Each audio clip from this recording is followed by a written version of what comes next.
Hey everybody, it's your hospitality friend Glenn here at the one and only Mohegan Sun, where I have a special emotional connection because I've been coming here since they opened in 1996 and seeing all of the different permutations of this property as it's grown. I have with me today Jesse Sturges, Director of Strategic Marketing. We're going to have a great conversation, but before I get started, I just want to thank our friends over at Red Roof who just wrapped up their conference here. What a great event. And I think that's a great kickoff. Believe it or not, I said 1996. I've never been to a conference here. A lot of fun that was. Yeah, that's impressive. Yeah. Nice. It is. Yeah. It is. So, that's pretty cool. So you guys have been here since 1996. I think you've been here since, 2008? Yeah, 15 years. 15 Wow. years. So what do you love about this place? So realistically, I love what I do because I feel like I'm in a good place where I'm bridged between marketing, operations, what the hotel trends have been doing. I feel like we've gone through a lot of transitions, whether it be competition, the economy, our own expansion, digital gaming, Connecticut Sun. All these things are things that I feel like I've gotten to help pivot through. Yeah. The systems we use. So I first came here, I actually wanted to be in marketing analysis. I love the marketing side, the data side of things. And I got a little exposure to the hotel. And I was like, you know what? This to me is a little bit different because the operations is, you're so involved with it when you're doing the data side of it. I just got hooked on that. And I said, I don't really want to be as much in the marketing. I want to be within the hotel operations side of it and the hotel marketing specifically. Cool. Yeah. So that's awesome. And there's so much to market here. And for people that are in marketing, working at a massive casino resort is just an endless supply. I did a show recently with one of my friends over at Resorts World. We do a Friday night audit happy hour comedy show, and I had the director of marketing out at the major casino resort. And I was just so jealous because he's like, this event, that event, this thing, that special thing, and you guys do that here. Advantage. Yeah. Very unique advantage. And so I work with all of our properties in our portfolio, and they all have different attributes, different demand. And I think here in Connecticut is one thing we take advantage of is the different seasonality, different types of business, from the expo and the convention business to the arena, comedy club, spa, golf, like in the gaming itself. At the end of the day, I feel like we're trying to hit all facets. And you do. And when you start to get multiple channels going all at once, that's when you see this place absolutely packed over here. Now, you mentioned the Connecticut Sun WNBA team. They're in the playoffs right now as we're recording this, and they play right here in the arena. 10,000 seat arena, I think it is. Yeah. Yep. Depending on the configuration. Yeah, exactly.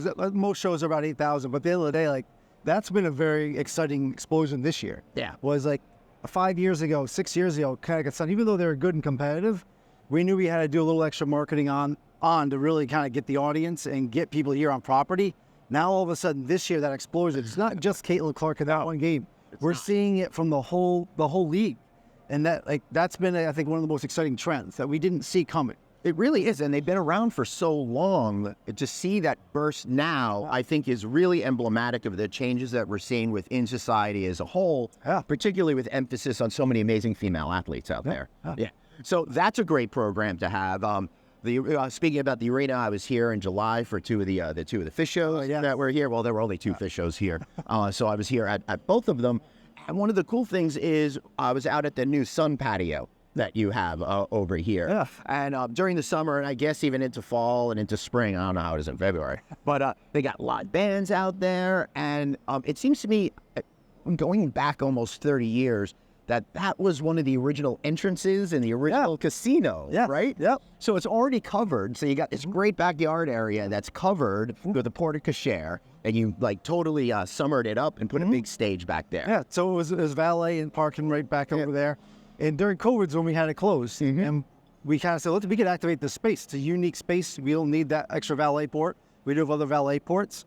So we activated it, and now we just keep adding to it. And to us, it really became like can we help drive midweek business here? Can we start doing tribute bands and things like that? We've seen a huge success actually at our Pennsylvania property where they have this outdoor space by the racetrack. Party in the Patio was where it started. And they would get up to 5,000 people outside there. And it was just for tribute bands. And that's a fun environment. So we said, that success is happening there. Can we mimic that here? But where do we do that? And that's where that patio kind of came into play. And now we're seeing it where maybe we can accent arena shows that we have here. So if Phish is here, can we do a Phish tribute band out there on that same day? And now you can kind of be here all day kind of enjoying the event. So originally it was really just activated on Thursdays. Now we've got our crafty slice. We got food out there, and you're seeing it activated from Thursday on through Sunday. That's exactly what you want. So you get the leisure business over the weekends. You've got massive conference facilities. They have when this place first opened, there wasn't any real conference facility. When this building we're in now, which opened in 2002, massive expansion by Rockwell. They opened up a big convention center, but that wasn't good enough. After you built the second tower, I think the phase right after that, I don't think it was at the same time. Nope, it was like Expo Center, right? So when we added that tower, the extra 300 rooms for the Earth Tower, the goal was really to expand the group meeting of the mice. We knew that in order to expand that piece of business, we actually need more rooms. So we wanted to add the rooms first and then the expo hall. Right. So the 100,000 square feet of expo space, another 20,000 square feet of meeting room space.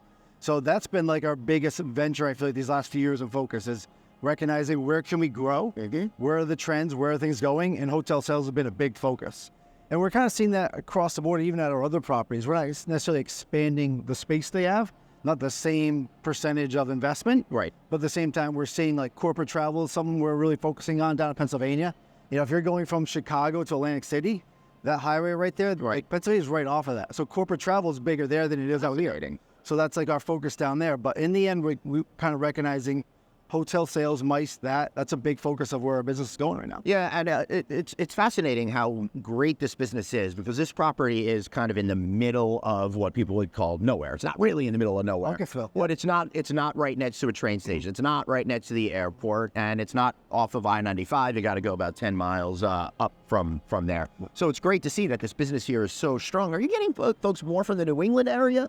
Or are you getting a lot of national events like the Red Roof Conference that I just attended here? So for the events, we do get a good amount of national. When it comes to general traffic here, obviously, more regional focus. We're a drive market. For 80% of our customers, they're just driving in, and the other 20% wherever the group is coming from. I was thrilled. I was able to drive to an event instead of flying.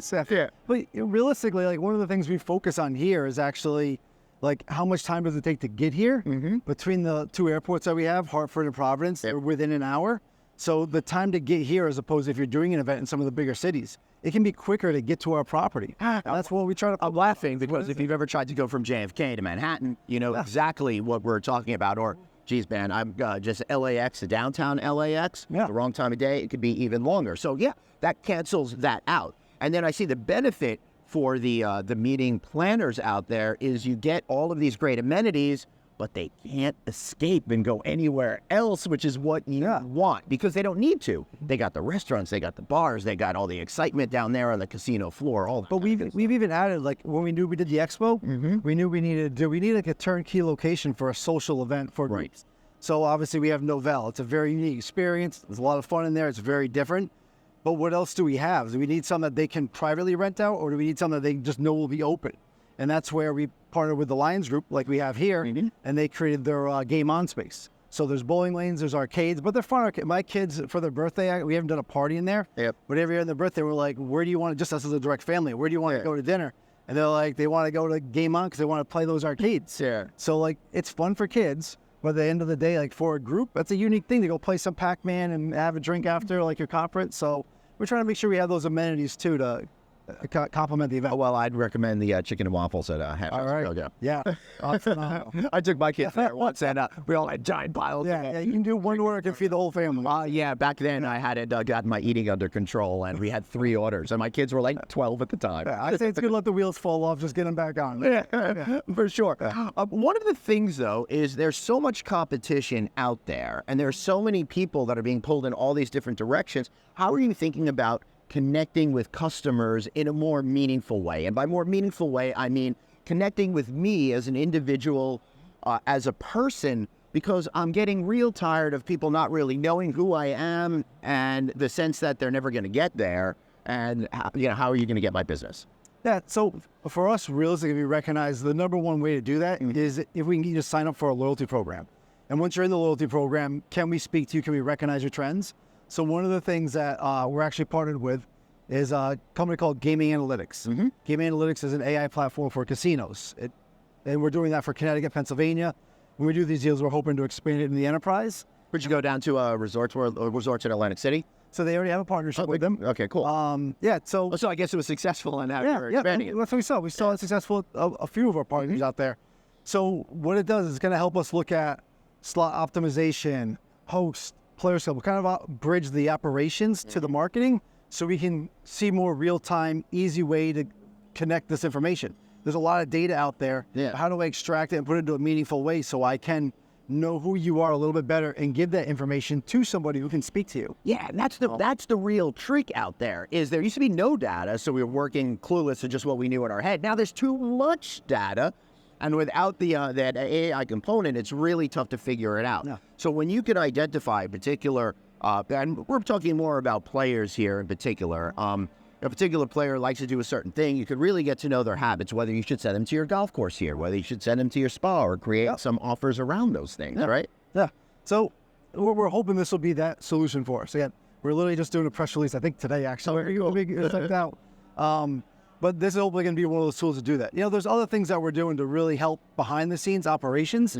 They're free team members up, whether it be our call center or hotel front desk or housekeeping. And if we get free team members up, it's easier for them to have those conversations with customers who want and need that conversation. Oh, Jesse, you're getting me very excited here. I'm getting flushed because this is the type of stuff I talk about all the time. Repurposing that labor, because it's so costly, into alleviating the stuff that we can't or don't want to do, and allowing people to connect with people. Yes. And I feel like, to me, I feel like since COVID, I don't know if it was going this way or not, but it feels like, you know, there's a labor shortage pretty much everywhere you go. And I think, I don't know if it was already going this way, but I felt like 7, 8, 10 years ago, everything you saw was very much customer facing as far as new developments. Right. Now I feel like, at least the conversations we're having, is a lot more, how do I help the team members? If the team members have that availability, the ease of access, it's going to be easier for them to really help the customers and help connect with them and make things happen. So that's kind of some of the things we're seeing. You know, even like we have the Poly AI. It's an AI chat feature we have here in Connecticut.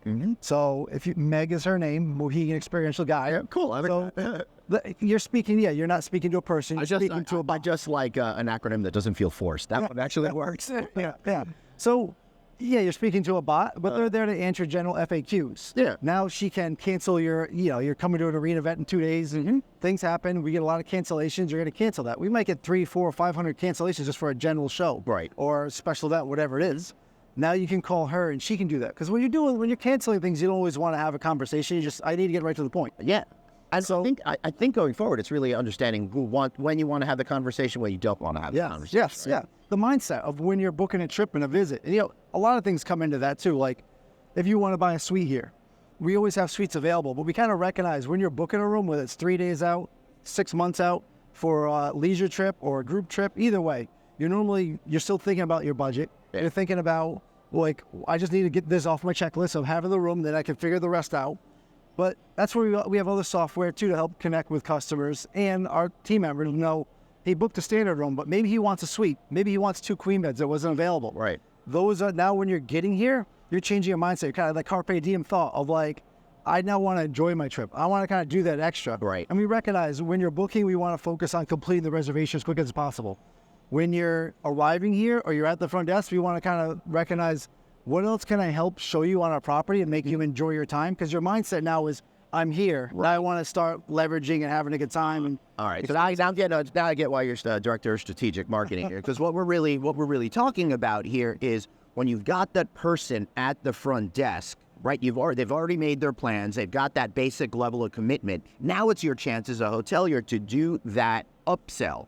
So you have that computer technology behind you, then it's just a little bit of a training issue there to create those conversations and meaningful moments.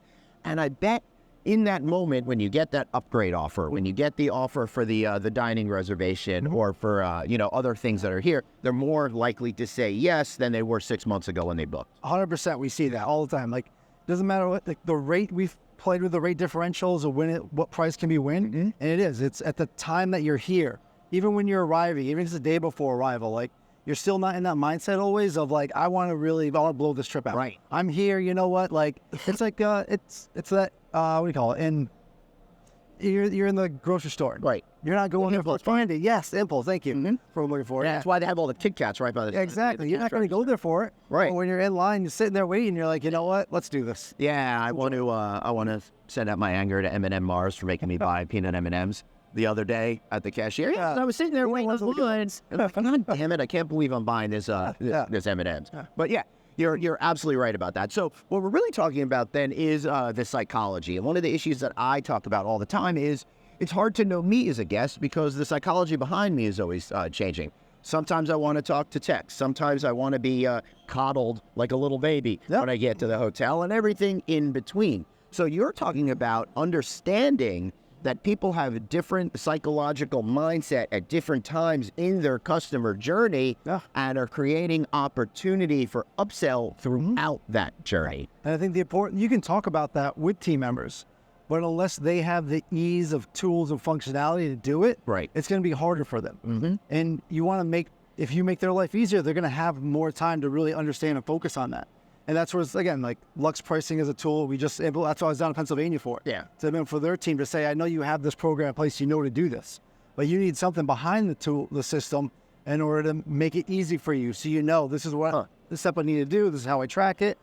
And that's where, again, these partnerships come in play to say, let's focus on the team member so that they have the tools to do the marketing. Because again, you're always going to want to have a physical conversation with somebody. That person needs to have time available, and they need to have easy resource. Right. And again, in order for that person to have the time available, utilizing smart technology behind the scenes to empower associates is, I think, where we're heading for this win-win situation. Yeah. So how are you thinking overall right now about keeping this property in the cultural zeitgeist here in New England? So keep it relevant? Yeah, exactly. So I feel like that's where it comes into play with seasonality, that we have all these resources and tools. Again, we're focusing on hotel sales and group business, which is going to be something that we know in the fall we'll focus heavily on. The winter is going to be difficult. In the summertime, you're kind of only in the middle of the summer, not towards the end. So we recognize that. Now we're filling in with everything else. Again, what the arena is doing to plug things into, the arena, I feel like, has been busier than ever. And we're seeing that all of our properties focusing on events. And one thing on the arena, MSG is almost twice the size. So if you're going to get crappy seats at MSG, even if you have the worst seats in the house here, it's like one of the better seats at MSG. And every seat in this house here is not a bad fantastic. seat. Yeah. No, I got mail order for Phish tickets, so they always screw you with mail order. Hey, thanks for giving us the worst seats to your most loyal fans. I was all the way in the back. Great experience. Loved it. Fantastic. Yeah. No, look, as far as the rest of the property goes, it's just trying things. Yeah. And I feel like our GM, Jeff, one of the things that he always emphasizes is just try things. Keep trying things. Activate new zones. Part of the patio was just supposed to be a midweek thing. Now we're seeing success with it, and we're like, let's try to activate different things. If we have a country concert, do a rock band out there. Or next time, let's try, if we have a rock band in the arena, do a rock band out there. See, where's the synergy? We'll find what's getting the right thing. I think one of the cool things about here is you can have so many different things activated, have so many different crowds. You've got a country concert in the arena. You've got a rock event out in the party in the patio. You've got a conference here for a tattoo show or a pool show. And you see all these Canadian headliner at Comix. You're going to see all these different people from different ways of life. Like here, and I think to us, it's just about trying to find that mix, keep trying new things, and seeing what works. But what goes to that is what you said right at the part of this portion. You have permission to try things from Jeff, your general manager. A lot of companies out there don't necessarily have that, and it's important to get out there and try. And if you fail quickly, like that Google thing, and move forward, right? And that's really what it's about. And I think we do have the luxury, we have multiple properties. Again, in the end, yes, the casino's the main base, but they are in different markets. It's still drive markets. But we're able to try things at these different properties. If we see success here in Fallsview, let's try that here. It might have to be implemented differently. We see success in Pennsylvania, try it here, and vice versa. So, whether it be the systems that we're using, the marketing promotions we're doing, or the floor configuration, at least we're able to share those ideas. Right. I think that's one of the advantages we kind of have. That's one of my roles is to try to, we had success with this. What makes sense over here? Yeah. For sure. Is there anything else that I'm missing? I feel like we've had a pretty full conversation. It's been fun. Like I said, to me right now, I'm just excited for some of the things that we have coming down the pipe right now. But in addition to that, I'm really excited for Connecticut Sun playoff game. We do a plug for them. Friday's game 3, Sunday's game 4. So we're hoping to make it to the finals again. Thank goodness I'm running the same day we're recording. That's fantastic. I love that. I love that they play here. It was such a smart thing. And I took a tour of this place when it first opened, and I got to go into the locker rooms in the arena. And the cool thing I remember was that in the showers they are NBA height. So I feel like I feel like I'm 2 feet tall when I'm in there. Yeah, it's a different experience. It humbles you. Yeah. It sure does. So you guys have a project coming up in Korea. You're gonna get to go. Yeah, so I actually might head out there in early December. So I haven't had the pleasure of going yet, but that's been like a whole new experience for me. Yeah. And that's exciting for me is to kind of see what's happening each property, kind of learn from it, because I'm still learning. I grew up here in Connecticut. Yeah, working for corporate now. I work for all of our properties. Right. But yeah, Korea, like we're seeing the arena activate a lot more. It's a 15,000 seat arena.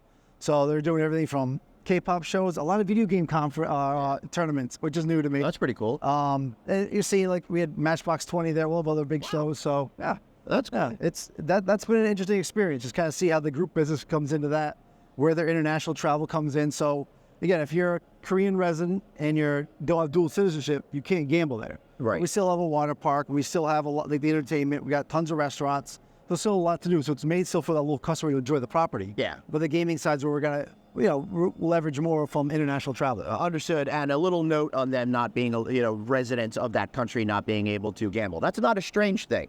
It happens in Bahamas. It happens in other places as well. And those properties are extremely successful. You're in Incheon? Yeah. So it's, it's a lot of business coming through there. And we're close to the airport too. Yeah. So as far as that travel seems pretty easy to do. So it's one of the busiest airports in the world. So yeah.